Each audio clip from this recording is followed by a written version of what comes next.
LED LCD TV repair में आज बताएंगे दोस्तों, जो नो डिस्प्ले की फॉल्ट पैनल में आती है, जिसमें बैकलाइट ओके होती है और हमारी नो पिक्चर होती है, या किस किस प्रकार से फॉल्ट आ सकती है। यानी पूरा पैनल में जो जो वोल्टेज बनती है, कौन कौन सी वोल्टेज मिस होगी, नो डिस्प्ले फॉल्ट आएगी। यानी बैकलाइट ओके होगी, पिक्चर नो डिस्प्ले में होगी, नो पिक्चर होगी जो ब्लैक टाइप में दिखेगी। जिस प्रकार से अगर बैकलाइट नहीं जलता है, अगर पैनल में पूरा वोल्टेज बन रहा है, तभी भी पिक्चर नहीं बनती है। अगर बैकलाइट बढ़ रहा है, पैनल में कौन कौन सी वोल्टेज मिस होगी, चाहे गेट एरिया हो, चाहे सोर्स पीसीबी हो, जो जो वोल्टेज मिस होगी, किस प्रकार से फॉल्ट दिख सकती है, पूरा डिटेल आप लोगों को यह वीडियो देखने को मिलेगा। अगर आप लोग यह वीडियो देख लेंगे तो आप लोगों को पूरा पता चल जाएगा कि जो नो डिस्प्ले फॉल्ट आती है, अगर बैकलाइट ओके है, उसके बाद कौन कौन सी वोल्टेज मिस होगी तो नो डिस्प्ले आ सकती है। जो नो डिस्प्ले फॉल्ट होगी, अगर वीसीसी सप्लाई जो जो पैनल में आईसी लगी होती है, अगर उसकी वीसीसी सप्लाई मिस होगी,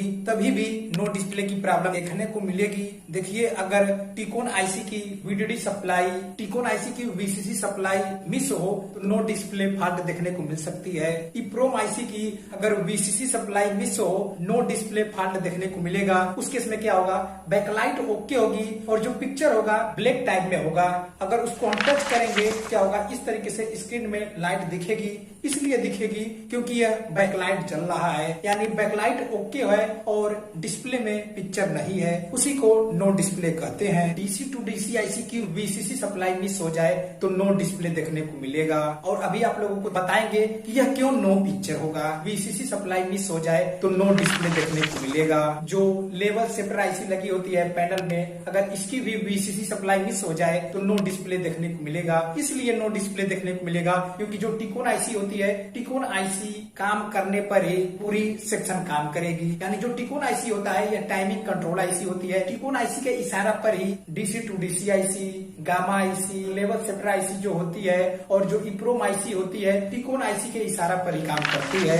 इसलिए टिकोन आईसी की वीडीडी सप्लाई मिस होने पर नो डिस्प्ले फॉल्ट देखने को मिलेगा। और जो डीसी टू डीसी आईसी होती है, डीसी टू डीसी आईसी में अगर वीसीसी सप्लाई नहीं मिलेगा तो क्या होगा, बूस्ट वोल्टेज नहीं बनेगी। जिससे क्या होगा, अगर बूस्ट वोल्टेज नहीं बनेगी तो नो डिस्प्ले देखने को मिलेगा। क्योंकि जब तक बूस्ट वोल्टेज बनेगा नहीं, तब तक कोई भी पैनल में कार्य नहीं होगा, इसलिए नो डिस्प्ले होगा। अगर गामा आईसी में वीसीसी सप्लाई मिस होगी तो भी नो डिस्प्ले होगा, क्योंकि गामा की जो आउटपुट वोल्टेज होगी वह नहीं बनेगी। जिससे क्या होगा, नो डिस्प्ले देखने को मिल सकता है। कंपनी के हिसाब से ये अलग अलग बनावट हो सकती है, इस तरीके से देखा गया है। जो लेवल शिफ्टर आईसी होती है, लेवल शिफ्टर आईसी की जो वीसीसी सप्लाई होती है, वीडीडी, वीजीएच, वीजीएल, अगर इसकी वीसीसी सप्लाई नहीं मिलेगी तो भी यह नो डिस्प्ले होगा। लेवल शिफ्टर आईसी जो होती है, ये गेट एरिया को काम कराने के लिए होती है। अगर उसकी वीसीसी सप्लाई नहीं मिलेगी, जिससे क्या होगा, आउट में जो गेट लाइन के लिए सिग्नल निकलेगी वह गेट पर नहीं जा पाएगी, जिससे नो डिस्प्ले देखने को मिलेगी। यानी इस प्रकार से जो जो पैनल में आईसी लगी होती है, आईसी का वीसीसी सप्लाई जो जो है प्रॉब्लम आएगा, यह नो डिस्प्ले प्रॉब्लम देखने को मिलेगा। बैकलाइट ओके होगी, नो डिस्प्ले प्रॉब्लम देखने को मिलेगा। अब देखिए, जो जो यह आईसी होती है, TCON IC, DC to DC IC, gamma IC, level shifter IC, EPROM IC से अगर इसकी वीसीसी सप्लाई मिस होती है तो नो डिस्प्ले फॉल्ट आती है। अगर इससे जो आउटपुट बनता है, इसमें प्रॉब्लम से क्या क्या फॉल्ट आ सकता है, यानी किस हिसाब से इसमें भी प्रॉब्लम आएगी। देखिए, जो टिकोन आईसी होती है, टिकोन आईसी में अगर वीकोर वोल्टेज नहीं मिलेगा और वीडीडी वोल्टेज नहीं मिलेगा तो नो डिस्प्ले फॉल्ट देखने को मिलेगा। और टिकोन आईसी में आरएफ सिग्नल जो आती है, जिसमें -2 +2 होती है, अगर यह मिस होगा तो नो डिस्प्ले प्रॉब्लम देखने को मिल सकता है। और -CLK +CLK जो ये होता है, जो समय निर्धारित करता है, अगर ये भी मिस होगा तो नो डिस्प्ले फॉल्ट देखने को मिलेगी। यानी जो आरएफ सिग्नल होता है, -0 +0, -1 +1, -2 +2, -CLK +CLK, -3 +3, ये जो होती है आरएफ सिग्नल एलवीडीएस का, टिकोन आईसी में जाती है। जिस आईसी में एलवीडीएस सिग्नल, आरएफ सिग्नल जाती है, वह टिकोन आईसी होती है। अगर -0 +0 अगर गायब होगा तो रेड में प्रॉब्लम देखने को मिलेगा। अगर -1 और +1 में प्रॉब्लम होगा तो यह ग्रीन में देखने को प्रॉब्लम मिलेगा। -2 और +2 जो होती है, यह क्या होता है, हॉरिजॉन्टली और वर्टिकली स्विंग पल्स होती है। यानी अगर इसमें यह मिस होता है तो नो डिस्प्ले देखने को मिलती है। और जो इसमें माइनस क्लॉक और प्लस क्लॉक होती है, यह समय निर्धारित करता है किस समय पर क्या होना है। अगर इसमें भी प्रॉब्लम आ जाएगी तो क्या होगा, यह नो डिस्प्ले होगा। और जो -3 और +3 होता है, इसमें तीनों कलर मिक्स होता है। इसके मिक्स होने से क्या होगा, मैपिंग की फॉल्ट आती है। जो मैपिंग की फॉल्ट होती है, मैपिंग की फॉल्ट हम दो तरीके से सही कर सकते हैं। LVDS पर अलग से पिन दिया गया होता है, रिमोट के द्वारा हम लोग सेटिंग में जाकर वहां पर हम कर लेते हैं। और जो दूसरा होता है LVDS पे एक पिन होता है, कंपनी के हिसाब से यह कहीं भी पिन हो सकता है, जिसमें LVDS सेलेक्ट पिन होता है, JEDA लिखा होता है, NC वेस्टा लिखा होता है। कंपनी के हिसाब से ये अलग अलग नाम होता है। अगर उस पर 0 वोल्ट होगा, यानी अगर ये ग्राउंड होगा, तो वहां पर हम VDD सप्लाई 3.3 वोल्ट दे देंगे। अगर वहां पर VDD सप्लाई 3.3 वोल्ट होगी, उसको हम ग्राउंड कर देंगे तो क्या होगा, मैपिंग फॉल्ट दूर हो जाएगी। इस प्रकार से ये जो RF सिग्नल होता है, इस प्रकार से हम देख सकते हैं। यानी जो RF सिग्नल होता है, जिसमें -2 +2 -CL के +CL के होता है, अगर ये मिस होगा तो नो डिस्प्ले फॉल्ट आएगी। अगर नो डिस्प्ले आता है तो इसको भी हम चेक कर लेंगे।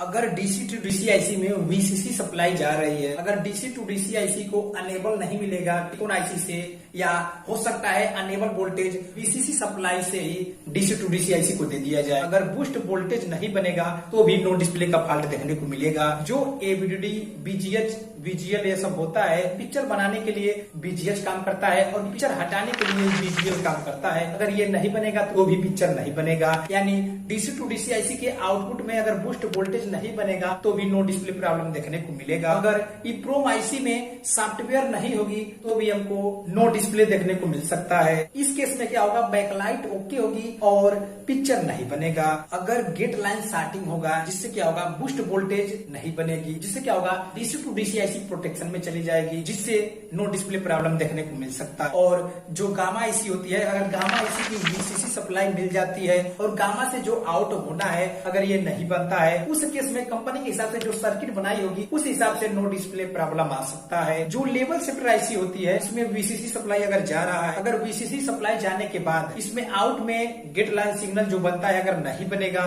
तो भी नो डिस्प्ले प्रॉब्लम देखने को मिल सकता है। यानी इस प्रकार से हमको देखना होता है सर्किट में जो IC लगी होती है, उसकी VCC सप्लाई देखना होता है। अगर VCC सप्लाई नहीं जाएगी तो क्या होगा, आउट वोल्टेज नहीं बनेगा। आउट वोल्टेज जब नहीं बनेगा तो क्या होगा, नो डिस्प्ले प्रॉब्लम देखने को मिल सकता है। अगर टिकोन IC, EEPROM IC और DC to DC IC, level shifter IC, gamma IC काम कर रही है, उसके बाद भी अगर नो डिस्प्ले है तो उस केस में क्या होगा, हो सकता है गेट एरिया में जो वोल्टेज जाना है, गेट एरिया में अगर कहीं कट गया है, क्या होगा, उस केस में वोल्टेज बनने के बाद भी अगर गेट एरिया में नहीं जाएगा, जिससे क्या होगा, पिक्चर नहीं बनेगी। यानी बैकलाइट ओके होगी, नो डिस्प्ले होगा, क्योंकि जो उसमें IC लगी होती है, IC किस हिसाब से सर्किट डिजाइन किया गया है, कौन सी वोल्टेज पहले बनेगी, उसके बाद कौन सी वोल्टेज बनेगी, ये कंपनी के हिसाब से ये डिवाइडिंग हो सकती है। वोल्टेज जो बनना है अगर नहीं बनता है और VCC सप्लाई अगर नहीं मिलता है IC को, इस कंडीशन में क्या होगा, अगर मिलता भी है, अगर आउट नहीं निकल रहा है, इस कंडीशन में नो डिस्प्ले हो सकता है। जो गामा IC होता है, सोर्स PCB के लिए काम करती है, और जो लेवल शिफ्टर IC होती है,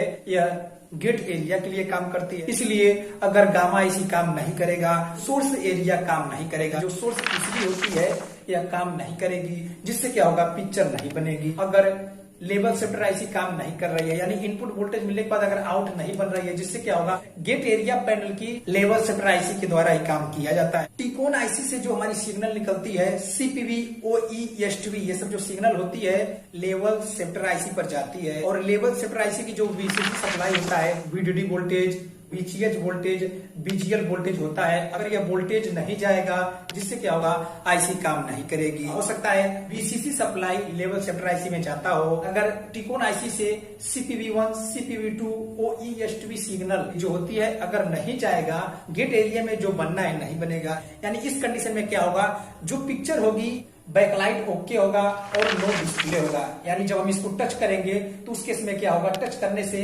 इसमें ब्राइटनेस जो होगा बैकलाइट का वो दिखेगा। यानी ये ब्लैकिंग पिक्चर खान रहेगी, बैकलाइट जलता रहेगा। अगर हमारी मान के चलिए अगर बैकलाइट नहीं जल रहा है और पैनल में सभी वोल्टेज, गेट एरिया सभी ओके है, तभी भी हमारी नो पिक्चर होगी, क्योंकि जो बैकलाइट होगा, अगर बैकलाइट नहीं चलेगा तो पिक्चर हमारी नहीं दिखेगी। इस हिसाब से हमको चेक कर लेना होता है। मेरा हर एक चीज पे वीडियो बन चुका है, यह वीडियो देखने के बाद आप लोगों को डिस्क्रिप्शन में लिंक दे देंगे, जाकर देख सकते हैं।